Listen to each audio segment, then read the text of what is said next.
akin. Saan ang galing? Sa isang papel na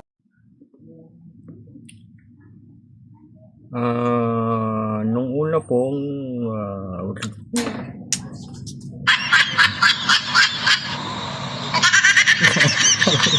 sorry po.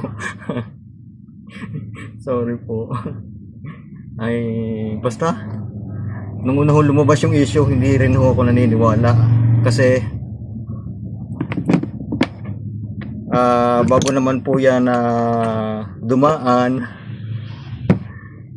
kay Mr. Arnel Ignacio ay meron pa pong dinadaan ng iba. At saka po, kung hindi naman ho nahawakan ng pera, paano ho nasabing kinurakot? Diba? At saka iba po yung public funds sa public trust. So, meron po kasi ako kadebate sa bagay na yan. So yun lang po masasabi ko dyan. Alam po natin na pag nawala si OWA Arnel Ignacio, marami pong mahihirapang mga OFW, lalo pat bago na po ang ipinalit sa kanya.